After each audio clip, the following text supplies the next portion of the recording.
The air was full of strange smell, sweet spices, sizzling oils, and the scent of flowers Ravi had never seen before. He walked slowly through the open market on Rilo Station, a giant city floating between the moons of planet Velen. Around him, creatures from different worlds moved about, buying fruits, parts, clothes, and strange blinking toys. Ravi kept his head down. He wasn't here for fun. He had just finished fixing a broken cooling system in one of the lower decks and came up to the market to rest. As a human, he was still rare on the station. Most people stared at him, not in anger, but with curiosity. He was used to it. He wore a simple gray shirt and work pants. A small tool pouch hung at his side. His hands were rough from work, but his eyes were calm. He had no family, no home on Earth anymore. Just jobs and silence. As he passed a fruit stall, something soft hit his leg. He looked down. A small alien girl, no taller than his knee, stood there. She had light green skin, round golden eyes, and a short antennae gently moving on her head. Her clothes were bright red and orange, like flower petals. She looked up at him and gasped loudly. Then she shouted with all her tiny voice, "Mom, my dad is here." Ravi blinked. "What?" he whispered, stepping back in shock. People around stopped and stared. A tall creature with 4 arms paused in the middle of buying some round blue fruit. A pair of bird-like beings tilted their heads. Surprised, the little girl ran toward a nearby stall, where a taller alien woman stood frozen. She had the same green skin and golden eyes, but her face was calm and wise. Her long robe flowed like water, and her antennae stood stiff with surprise. She whispered something in a language Ravi didn't know. Then she slowly walked toward him, holding the girl's small hand. Ravi wanted to speak, to explain, but he had no idea what to say. "Excuse me," the woman said softly in clear English. Are you Ravi?" Ravi stepped back again. "Yes. How do you know my name?" The girl giggled and held his hand like she had known him forever. "I told you, Mom. That's my dad." The woman nodded. "Her name is Zira. My name is Nira. I believe we've met before." Ravi looked at her again, harder this time. Her face seemed familiar, but it was like trying to remember a dream. Something in his chest felt heavy, but his mind stayed blank. "I don't remember," he said slowly. Nira nodded. "It's okay. You were badly hurt when we met. It was 6 Earth years ago, on the moon Dora 9. Do you remember that place? Dora-9. That name sparked something in Ravi's mind. A place with red dust, broken machines, and a cold wind that never stopped. He had been part of a small human team repairing a signal tower, but there had been an accident, a fall, fire, pain, then nothing. I woke up in a hospital," he said, "on a ship going back to Earth. I had broken bones and no memory of what happened before the accident." Nira looked at Zira, then back at Ravi. "I was the one who found you," she said gently. "I took care of you for weeks. You stayed in our camp. We spoke. We laughed. But then, one day, you were gone. A ship came, and you left before I could say goodbye. And a few months later, I found out I was expecting Zira." Ravi's legs felt weak. He sat down on a nearby crate. Zira climbed into his lap like it was the most natural thing in the world. She looked up at him with her big golden eyes. "You really don't remember me, Papa?" He shook his head slowly. "No, I'm sorry." Zira didn't look sad. She just smiled. "That's okay. I remember you now." Ravi looked at Nira. "Why didn't you try to find me?" "I did," she said. "I sent messages to Earth. But your name is not uncommon, and I had little data. Your face was not in any records I could access, and my people were afraid. They said it was dangerous to mix with humans, so I waited. And now," Ravi asked, "now?" Nira said, "Zira saw you by chance. I didn't plan this, but perhaps it was meant to be." The market slowly returned to normal. People glanced at them but moved on. Ravi sat quietly, holding the hand of a child who said she was his daughter. His mind was full of questions. Was this true? Was it possible? He looked at Zira again. Her eyes were like Nira's, but her nose. Her chin, he saw something there. Something familiar, something human. He looked at Nira. "What do you want from me?" Nira sat on a bench nearby. "Nothing. I just wanted you to know. If you don't want to be involved, I understand. We've been fine. Zira has grown strong and kind, but she's always asked about her father. And now that she's found you, I couldn't lie." Ravi looked at Zira again. She was humming softly and drawing on the dust with her finger. "I don't know how to be a father," he said. Nira smiled. "No one does, not at first." He was quiet for a long moment. Then, slowly, he stood up, Zira still in his arms. She laughed. "I don't know what this means," Ravi said, "but I'll stay, at least for a few days." Zira clapped her hands. "Yay, Papa is staying." Nira's eyes shimmered slightly, but she blinked the feeling away. "We live not far from here. You're welcome to visit. Just talk, if nothing else." As they walked together through the market, Ravi felt strange, not afraid, not sad, just curious, maybe even warm. He had come to the station for work, but maybe he had found something more. Ravi sat quietly in Nira's small home on the edge of Rilo Station. It was warm inside. Soft glowing lights floated near the ceiling, and the walls shimmered like silver fabric. The air smelled sweet, like fruit and fresh flowers. Zira was sitting in the corner, playing with a puzzle toy that changed shape each time she touched it. Nira brought a tray with warm tea made from local roots. She sat across from Ravi and watched him closely. "This place is peaceful," Ravi said. Nira smiled. "It is.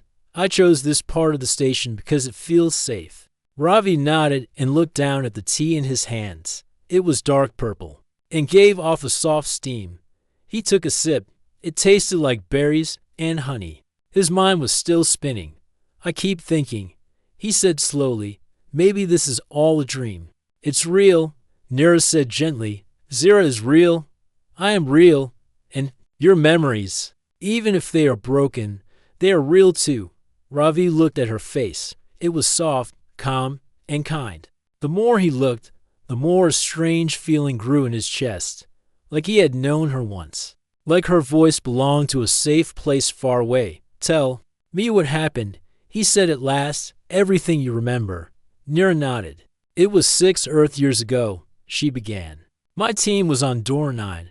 We were there to study old machines left by an ancient race. Your human team was nearby, working on a signal tower. One day, I heard an explosion. I ran toward it. You were under a broken wall, hurt and bleeding." Ravi touched his side. A scar still marked his ribs. "I don't remember much after that." "You were in pain," Nira said. "I took you to our camp. We had better medicine. My people were scared, but I told them we had to help. You were unconscious. 4 days, and then, when you woke up," she said, "you were confused, but slowly you began to talk. You asked questions. You helped fix our machines. You even made Zira's puzzle toy." She pointed at the toy Zira was playing with. Ravi stared at it. His fingers tingled. He felt something there, like a dream slipping into focus. "We grew close," Nira said quietly. "We laughed. We talked late into the night. You told me about Earth. I told you about my home. You were gentle, and I trusted you. We became more than friends." Ravi looked down. His heart was beating faster now. "Why did I leave?" he asked. "One morning, you were gone," Nira said. Her voice was calm, but her eyes looked sad. "Your people came. They found you through the signal. You left with them. No goodbye, nothing."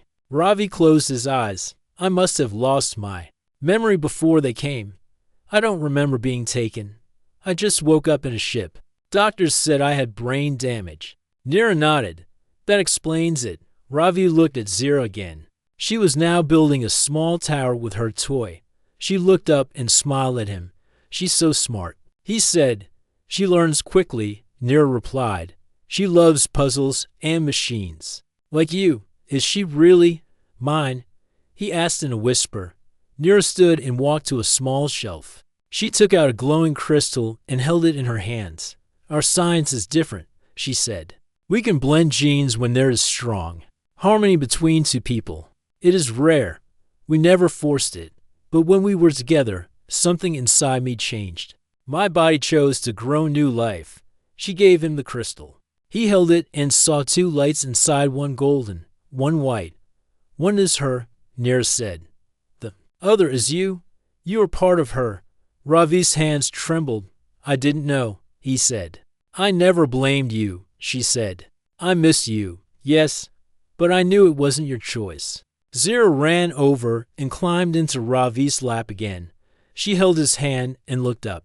Do you like my toy, Papa? She asked. I do, Ravi said. His voice soft. It's very clever.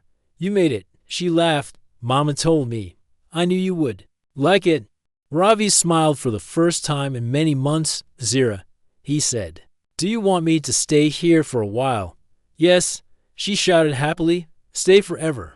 Nira laughed quietly. One day at a time, little star. Ravi looked at Nira. I want to know her.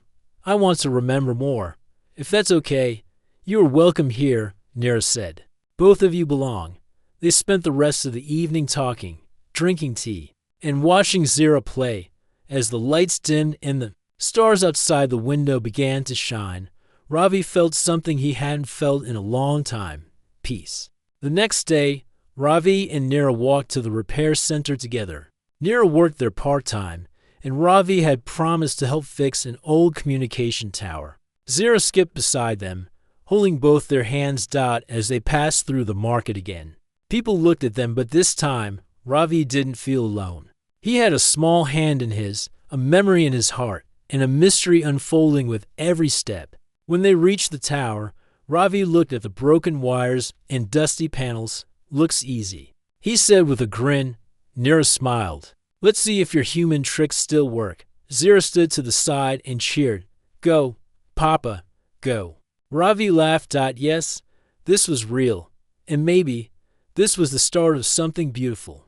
Ravi wiped sweat from his forehead as he tightened the last wire inside the control box. The old communication tower had been broken for months. But now, lights blinked on, and the signal screen turned green. It's working, he said with a small smile. Nira leaned over to check the readings. Yes, you fixed it. I couldn't get the power to flow right, but you found a way. Ravi nodded. Human hands are good at fixing old things. Nira gave a soft laugh. And human eyes are good at seeing new ways. Zira stood nearby, holding a small notepad. She had drawn pictures of the tower, the wires, and even Ravi's tools. Papa, can you teach me how to fix machines too?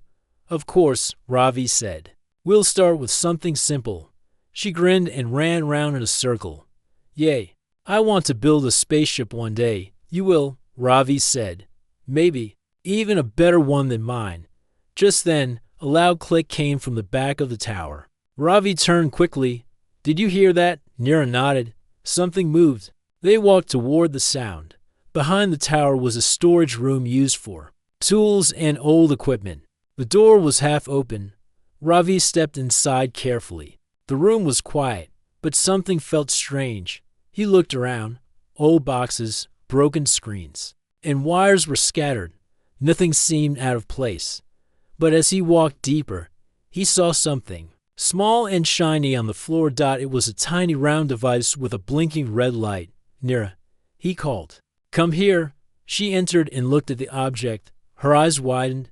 That's not ours. Ravi picked it up carefully. It looks like a recording drone. But who put it here? I don't know, she said. And that worries me. Ravi placed it in his pouch. I'll open it later. Check the data. Maybe someone is spying on us. They left the room, trying not to worry Zira. She was now drawing a picture of the whole tower, with Ravi and Nira standing beside it. As they walked back home, Ravi kept thinking about the device. Who would want to watch them, and why? That night, Zira was fast asleep in her room, hugging her glowing pillow.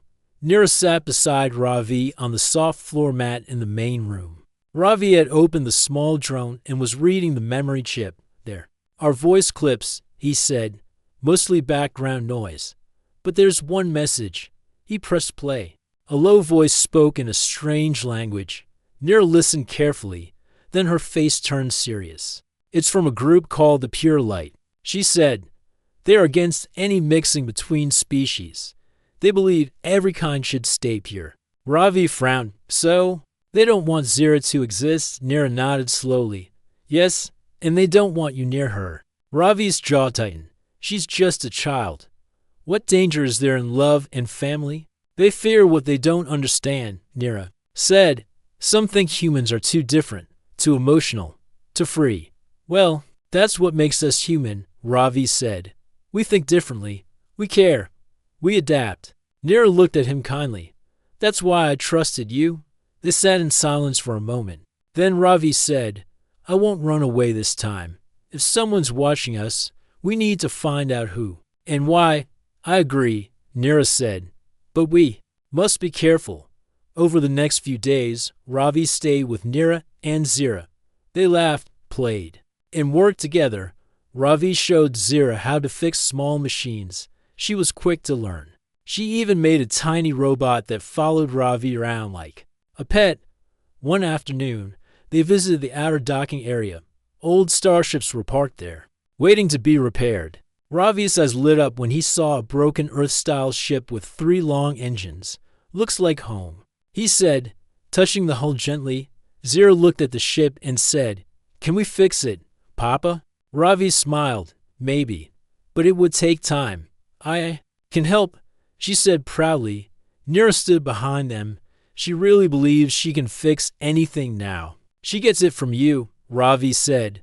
No, Nira replied. She gets it from both of us. Just then, something flickered above them, a camera. Ravi looked up. That camera wasn't there yesterday. Nira frowned. They're watching again. Ravi pulled out a small device and pointed it at the camera. A second later, the light on the camera went off. Now it's blind. Zira looked confused. Who's watching us? Ravi knelt beside her. Some people don't understand our family. But don't worry, we'll keep you safe, Zira hugged him tightly. I'm not scared when I'm with you. That night, Ravi stayed awake longer than usual. He sat near the window, looking at the stars. Nira sat beside him, wrapping a warm shawl around her shoulders. Do you miss Earth? She asked. Ravi shook his head. Not really. There wasn't much left for me there. Just work, noise, and empty rooms. You have a place here, Nira said. Ravi looked at her. Do you think Zira will be safe here? I don't know, Nira answered. The Pure Light is small, but they are silent and hidden. We must find out how deep their roots go. Ravi thought for a moment. Maybe we should visit your homeworld. Maybe we'll find answers there. Nira's eyes widened slightly. It's not an easy place for humans, but if you truly want to go, I will go with you. I want to know everything, Ravi said. About you, about Zira, and about what we're facing. Nira placed her hand gently on his. Then we'll go together. The next morning, Zira jumped onto Ravi's back, laughing. Wake up, wake up. Today is fun day. What's fun day? Ravi asked with a sleepy smile. It's the day we fly kites above the clouds. She shouted.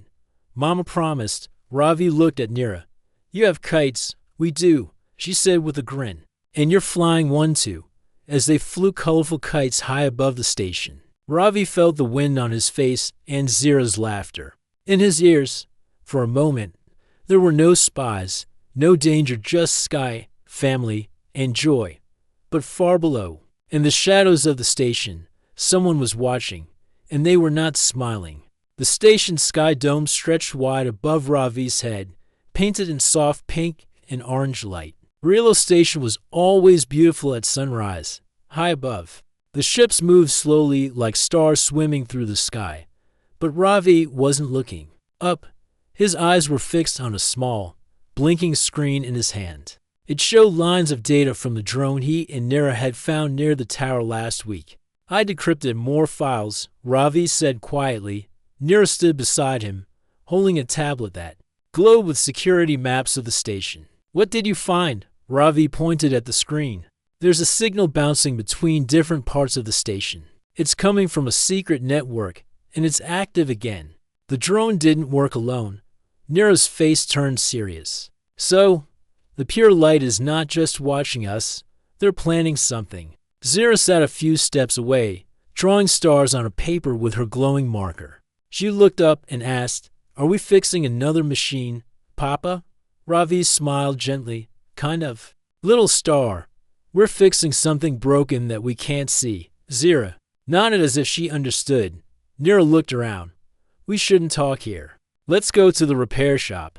The small repair shop near the edge of the station was quiet. It was a place where Nira sometimes worked on communication devices and satellite tools. Ravi had helped her fix a few units in the past week, so people there trusted him. Inside the shop, they locked the doors and lowered the security curtain. Ravi pulled up a 3D map of the station's communication system. "See this path," he said, tracing a blinking red line. "Someone is using the system to pass secret messages. They're using old tech hard to track, but not impossible." Nira looked closely. "That line passes near the school where Zira goes." Ravi's face darkened. "I think they're watching not just us, but Zira too." Nira sat down, her hands tight in her lap. "They won't hurt her, will they?" "No," Ravi said. "Not while I'm here." There was silence for a while. Then Nira looked up. "What do we do now?" Ravi looked at the tools on the wall. He had a plan forming in his mind, something clever, something human. "We build something of our own," he said. "A trap. We let them think we're walking into danger, but we control the room." For the next 2 days, Ravi and Nira worked in secret. Ravi built a small signal box that looked broken on the outside, but was actually a smart beacon. If someone tried to use it, it would send a signal straight to Ravi's scanner. Zira helped by painting symbols on the device so it looked like scrap. She didn't fully understand the plan, but she knew it was important. "I'll name it Watcher Catcher," she said with pride. Ravi smiled. "That's a good name." They placed the fake signal box near a vent close to the school's courtyard. Then they waited. The signal came 3 nights later. Ravi's scanner beeped softly. The beacon had been touched. Ravi jumped up from his seat. "They're here." Nira checked her tablet. "They're sending data to the same channel again." "Let's trace it," Ravi said. But carefully, they followed the signal across the station. It moved from the school area to the old docking bay, the place with broken ships and silent halls. As they walked, the lights grew dimmer. Fewer people were around. Zira was safe at home, sleeping under the watch of Nira's trusted neighbor. Ravi and Nira stepped into a quiet hallway. The air was cold. The signal grew stronger. "There," Ravi said, pointing at a side room. They opened the door slowly. Inside was a small computer station. A figure in a dark robe stood there, typing quickly. The figure didn't hear them at first. Then the screen beep. The figure turned shocked. But Ravi stepped forward quickly and held up a small tool that flashed a bright light. The screen turned off. The figure gasped. "You're not supposed to be here," the person said. Nira stepped forward. "Neither are you." The figure tried to run, but Ravi pressed a button on his wrist. The door shut behind them, locking with a softness. "No more running," Ravi said. "Who are you?" The figure hesitated, then slowly removed the hood. It was a young alien male, not much older than 20. His eyes were nervous, and his hands shook. I didn't want to hurt anyone," he said. "They told me to watch, just to gather data." "Who are they?" Nira asked. "The pure light. They said humans would bring danger, that mixed children would break our world." Ravi knelt down slightly. "Do you believe that?" The young man looked unsure. "I don't know, but I saw Zira. She's just a child. She's happy. I didn't see anything bad in her." Ravi nodded. "Because there is nothing bad in her. She is light, not danger." Nira stepped forward. "We're not your enemy, but spying on a child is not right." The young man looked down. "I'm sorry." "Then help us," Ravi said. "Tell us where they are. We need to stop this before someone truly gets hurt." The young man nodded slowly. "I'll show you." The next day, they went to the council building. The young spy, named Tenor, stood beside Ravi and Nira. He told the council everything: the hidden meeting places, the secret messages, and the leaders of the pure light on the station. At first, the council members were shocked. Then they listened carefully, After Tenor's testimony, the council promised to investigate and protect families like Ravi's. You showed wisdom and courage, one elder told Ravi, and your human way of solving problems without fear or anger is a gift. Nero looked at Ravi with pride. You used your heart and your hands. That's who you are. Later, Zira ran to Ravi and hugged him tightly. Did we fix the invisible machine, Papa? She asked. Ravi laughed. Yes. Little star, I think we did. That evening, the three of them sat together on the roof of their building. The stars above twinkled gently. Ships moved through space like glowing fish in the sky. Tomorrow. Nira said, we should visit my homeworld. Ravi nodded. Yes. I want to understand more, and I want Zira to see where she comes from. Zira looked up at both of them. Can we build something there too? Ravi smiled. Of course. We'll build a new story together. The starship hummed softly as it floated through space. Inside the main cabin, Ravi sat by the large window, watching stars pass like slow-moving sparks. He held a warm drink in his hand, though he barely sipped it. His thoughts were full of questions. Beside him, Zira pressed her face against the glass. It looks like we're flying through glitter, she whispered. Nira smiled gently as she fastened a few control buttons near the front panel. We'll arrive soon. The homeworld is only a few jumps away now. Ravi turned to her. Is your world very different from Earth? Nira nodded. Yes, the air is warmer, the gravity softer, and the colors brighter. But more than that, the way people think is different. They follow peace. But they don't always welcome change. Because of people like me? Ravi asked. No. She said calmly, because of what they fear, not who you are. Ravi looked back out the window. He had faced many machines, wires, and broken engines in his life. But now, he was heading towards something harder, meeting Nira's people as the father of a child they didn't expect. Zira tugged on his sleeve. Are you scared, Papa? Ravi paused. A little. But when I hold your hand, I feel strong. Zira beamed and wrapped her arms around him. Their ship landed gently in a large open field surrounded by shining towers made of crystal and smooth stone. The planet was beautiful, sky filled with floating lights, trees with silver leaves, and grass that shimmered in the sunlight. Zira ran out first, laughing. We're here. We're really here. Ravi stepped out more slowly. His boots touched the soft ground, and he breathed in the warm air. It smelled like flowers and fresh rain. Nira joined him. Welcome to Velmara, my home. A group of people stood nearby, waiting. They wore long robes and had the same green skin and golden eyes as Nira and Zira. Their faces were calm, but their eyes watched Ravi closely. An elder woman stepped forward. Her robe was white with golden edges. She spoke in the native tongue, then switched to English. You are Ravi, she said. The human. Ravi bowed slightly. Yes, I'm here with Nira and Zira. The woman looked at Zira with kindness. She has grown well. She is bright and full of joy. Then her eyes turned to Ravi again. But your presence here may cause discomfort. Some still question the union between species. I understand, Ravi said. But I didn't come to cause trouble. I came because Zira is my daughter, and I want to be a part of her life. The woman nodded slowly. We will observe. Speak carefully. Listen fully. They stayed in Nira's family home, a tall tower carved into a glowing hill. The walls were soft to the touch and changed color with the time of day. Zira loved it and explored every corner. Ravi, however, felt like a stranger in a silent museum. Nira introduced Ravi to her parents, who were gentle but distant. Her father asked many questions, mostly about Earth and human behavior. Her mother remained quiet, her eyes thoughtful. At dinner, the room stayed peaceful but cold. Zira tried to lighten the mood.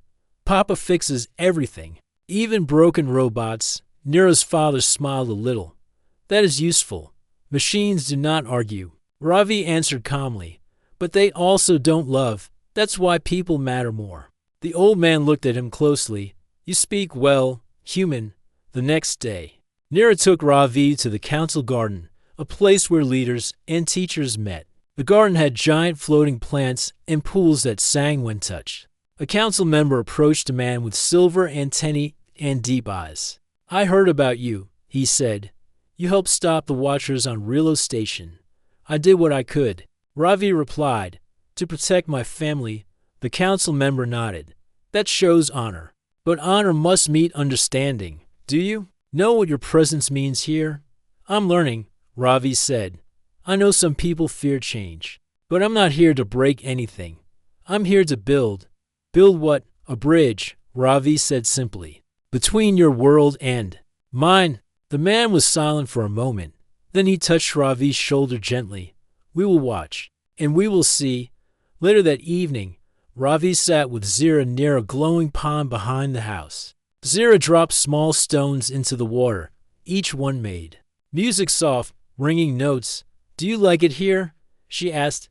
"It's very different," Ravi said. "But it's beautiful." "Do you think they like you?" Ravi smiled sadly. "Some do, some don't." Zira thought for a moment. "But I like you. Isn't that enough?" Ravi looked at her, his heart full. "It's more than enough." She leaned against him. "I think the pond likes you too. It plays the happiest song when you're here." The next day, something unexpected happened. Nira's uncle, a scientist, visited the house. He was known for building learning machines and memory tools. He had heard about Ravi's forgotten past and offered help. "I have a memory echo device," he said. "It can bring back lost images only if you're ready." Ravi hesitated, but then he thought of Zira, of Nira, and the missing time between them. "I'll try," he said. They went into a quiet room. The device was like a silver cap with soft lights. Ravi sat down and closed his eyes. Memories came slowly, first shadows, then voices, then clear pictures. He saw Nira, sitting beside a small fire, smiling at him. He saw himself laughing, fixing a broken light while Zira's toy blinked beside him. He saw the day he left pain in his eyes, fear in his heart. A voice in his mind had said, "Leave now to protect them." His eyes opened. Nira was standing beside him, watching carefully. "I remember," Ravi said, his voice low. "I didn't want to leave, but I thought I would bring danger to you. You were trying to protect us." Nira whispered. Ravi nodded. "But leaving caused pain too." "I'm sorry." She took his hand. "You came back. That means everything." Later that night, the stars above Velmara were clearer than ever. Zira pointed at a bright one. "That one's ours," she said. "The star of our family." Ravi held her close. "Then it will never stop shining." As they watched the sky together, Ravi knew this journey had only just begun. There would be questions, challenges, and people who still didn't understand. But there was also light, hope, and love, and that was more powerful than any fear. The wind on Velmara was calm the next morning, and the sky glowed with 3 soft suns. Ravi stood in the open courtyard with Zira on his shoulders, both laughing as the air lifted her long green hair into little waves. Nira watched from the doorway, her eyes warm but thoughtful. Something deep in her mind had started to stir. Since Ravi's memories returned, she had questions, and not just about the past. There was something else, something more ancient than both their worlds. Later that day, a message arrived from the council. Ravi was invited to speak at the Hall of Echoes, a grand meeting place, where important truths were shared before the public. It meant they were beginning to trust him. Nira read the message aloud. "They want to know what kind of human you are, and what you want for Zira's future." Ravi nodded. "Then I'll tell them everything, even the hard parts." The Hall of Echoes was wide like a mountain cave and filled with crystal vines that glowed. When people spoke, light bent in soft rings around the center stage. Zira squeezed Ravi's hand. "You'll do great, Papa." He smiled. "I hope so." As Ravi stepped into the middle, all eyes turned to him. Hundreds of Velmarans sat silently, their faces unreadable. Ravi began slowly. "I was once lost. I didn't know who I was or what I left behind. But now I remember, and I stand here not as a stranger, but as a father." Murmurs moved across the hall. He continued, "I came back not to take, but to give. I want to be part of my daughter's life. I want to learn from your people, and I want Zira to have both her home's Earth and Velmara." One of the elders stood, and if she must choose one, Ravi looked at Zira, who sat beside Nira near the edge of the stage. I will never force her to choose. I believe her heart will carry both stars. The hall stayed quiet for a moment. Then the crystals on the walls glowed a soft blue, the color of hope. That night, while Ravi rested, Nira walked to the top of a glowing tower with her uncle, the memory scientist. There's something else, she said, something I haven't told Ravi. Her uncle watched the sky. About the dream you had during your pregnancy, she nodded. Yes, I saw a figure of light. It said Zira would be a bridge not just of species, but of time. Do you believe it was real, Nira? Look down. It felt more than real. It felt like truth. The next morning, Velmara shook. Not like an earthquake, not like danger, but like the signal. Bright rings of energy spread from the sky. They weren't loud. They weren't harmful. But they were strange. Zira ran outside, pointing upward. Look, above them, a shape was forming like a ship made of light. It didn't land. It just floated. Pulsing softly, the council gathered quickly. Even the sky elders appeared, floating with long golden robes. One of them spoke. This is the pure light, a message from the star ancients. Nira whispered, it's the same light I saw in my dream. Ravi stood with her and Zira. What does it mean? The sky elder answered slowly. It means something is coming. A test or an invitation. Later that evening, a beam of gentle light came down from the sky. It touched the garden where Ravi and Zira were sitting. A voice echoed, not loud, not scary, but calm and deep. You, Ravi, you're known. He stood quickly, holding Zira close. Who are you? We are not enemies. We are the ones who watched from before the worlds knew each other. Zira's eyes sparkled. Are you the shiny people? The voice laughed softly. We are the echoes of what was and what may be, and we have a request. Nira came running, hearing the sound. What kind of request? The voice answered. There's a place station between stars. It holds knowledge. That is now fading. Zira is the key to save it, and Ravi is the guide. Ravi frowned. A station? You mean a building? Yes, but more than a building.